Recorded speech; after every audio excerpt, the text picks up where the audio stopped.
Hey, Pop. Can I ask you a question? How come you ain't never liked me? Like you? What law is there say I got to like you? None. All right then. Don't you eat every day? Answer me when I talk to you. Don't you eat every day? Yeah. As long as you in my house, you put a sir on the end of it when you talk to me. Yes, sir. You eat every day. Yes, sir. Got a roof over your head. Yes, sir. Got clothes on your back. Yes, sir. Why you think that is? Because of you? Hell, I know it's because of me. But why do you think that is? Because you like me? Like you. I go out of here every morning. I bust my butt because I like you. You're about the biggest fool I ever saw. A man is supposed to take care of his family. You live in my house, fill your belly with my food, put your behind on my bed because you're my son. It's my duty to take care of you. I owe a responsibility to you. I ain't got to like you. Now, I don't give you everything I got to give you. I give you your life. Okay, guys, congratulations on Fences. Thank you. This is a big deal, okay? I actually saw the movie, I saw the screening, and I teared up, I cried, I laughed. So you guys did a great job. So what would you say was the biggest thing you had to overcome playing your characters? Emotionally, mentally? Everybody just didn't want to mess up. Right. You know, my thing was I don't want to be the weakest link in this chain. This chain is strong. Yeah. You know? And I had done it before, and it was also to remain fresh. And Jovan helped that an awful lot because you know when a new band member comes in, when the band gets back together, and there's a new player, you get a chance to welcome them in, and then to have a guy like this.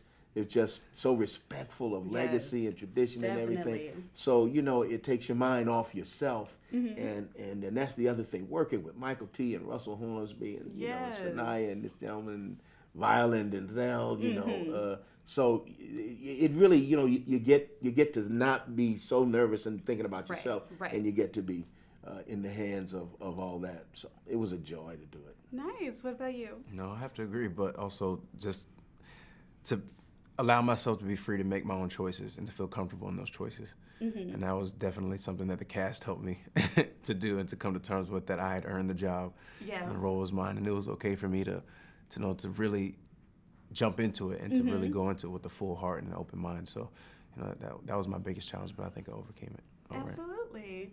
So did you guys learn something new about yourselves after playing the character? Now, Stephen, I know this wasn't your first time playing Bono, but what was it something that you learned new about yourself after playing Corey, after playing Bono?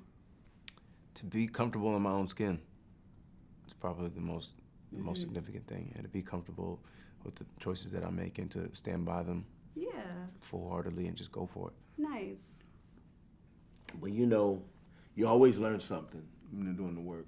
And because everybody says Bono, first thing I learned is I said, why did August say Bono? And that's what he calls him, Bono. And then that's when I realized it's bona fide. That he's bona fide. And that's what made me remember, because he's a poet playwright, you know, he wrote plays in different decades, so he's also calling our attention to history. And but the thing that I learned the most was about to use every part of yourself as an actor. Then you don't just use the things that you have in common with the character. Sometimes you use the things that you have antithetical with the character to let you value what a chance you get to say. But August has all the words there. See, that's all there. I mean, you couldn't come up with a better way to say it. So you got to bring your life to bear on it. That's what it asks you, to bring your life to bear on these particular words. Yeah, and that makes it easy for the actor too, when, you know, the script is just so amazing. All you got to do is just do it at that point. Breathe and be. Breathe and be. Yeah, definitely. Now, metaphorically speaking, what does Fences mean to you in your personal life and for your character? I think. Well, you know, one side of a fence is a fence that's protective, you know, that you use to hold the things dear to you safely. And the other side of the fence is a wall that, you know, that is not it's a foreboding thing. And we all walked up to these walls. That's why we're in a time right now. We know about walls. Yes, we walls do. been talked about.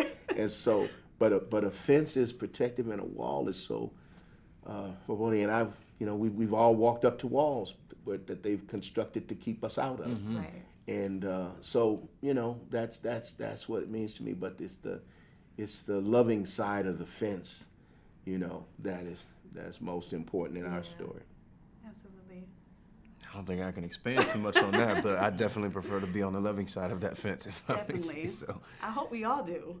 Right? Yeah, Right? yeah. For sure. Okay, guys, thank you so much. Thank you.